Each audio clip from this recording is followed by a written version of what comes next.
Matt Comyn, how much contact are you getting from customers currently and what are they telling you?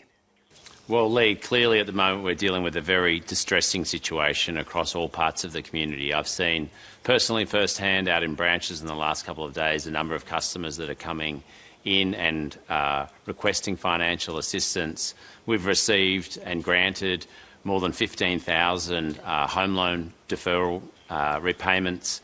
We've also, as of last Friday, automatically enrolling more than 75,000 of our small business customers into payment deferrals. And we're continuing to receive large requests from a number of different parts of the community for support and financial assistance, including in response to the government's new business loan scheme, which was announced on Sunday. We've taken more than 1,000 applications in the last 2 days to help small businesses meet everyday and near-term practical expenses.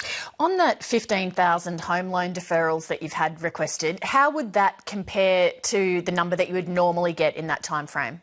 Yeah, ordinarily we'd receive about 100 per day, so it's 300 versus 15,000. So clearly a very significant increase in volume, and I think that's consistent. Particularly yesterday we saw a big spike, and I think this is one of the most important things that we need to deal with and confront at the moment is making sure we're providing confidence, particularly to small businesses. We've been doing a lot of work with the government and regulators to provide a lot of flexibility for small businesses to put their payments on hold, and also to make sure that they're fully aware, and we've got some information going up on our website this evening, of all of the various government benefits that are coming through, which will give them the confidence to stand down rather than retrench or let go their immediate employees, and actually providing some of that direct financial assistance alongside the government is what we're critically focused on at the moment.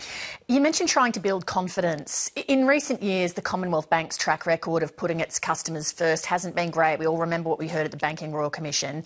That's caused a lot of Australians to lose trust in the Commonwealth Bank and to maybe wonder at this time, are you really going to go the extra mile to keep them afloat? Well, it's a very fair question, Lee, and I think we've said for some time we deserve to be judged by our actions, not our words, and this is an incredibly important time for the country. And the Commonwealth Bank cannot be successful if Australia isn't successful.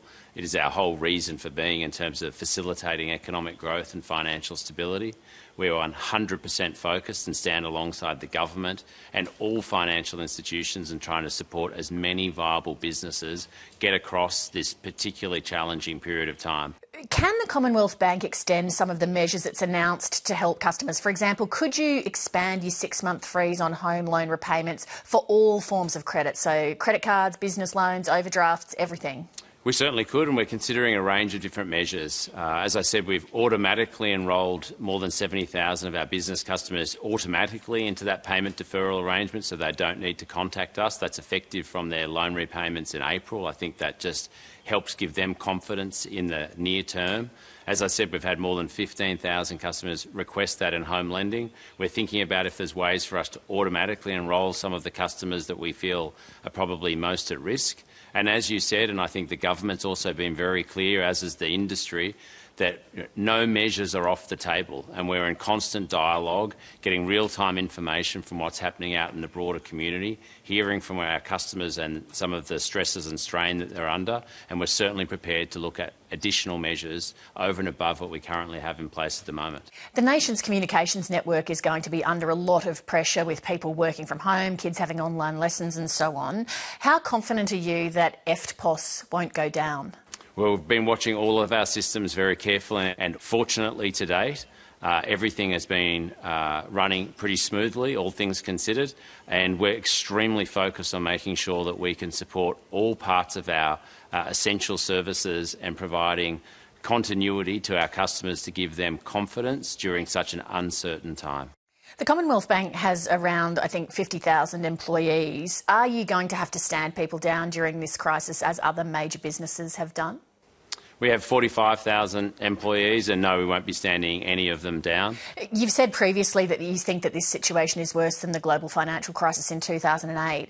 Is the Commonwealth Bank anticipating that this could be a depression, not just a recession? It's obviously very difficult to see exactly where and how this plays out. We're from a financial institution preparing for a range of different scenarios.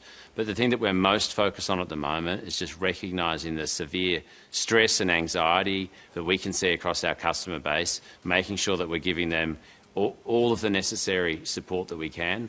I do think it's incredibly important that the steps that we're taking, the government's taking, and all employers are taking in terms of giving employees confidence, even if they're being stood down and temporarily paused, that they have a job to come back to.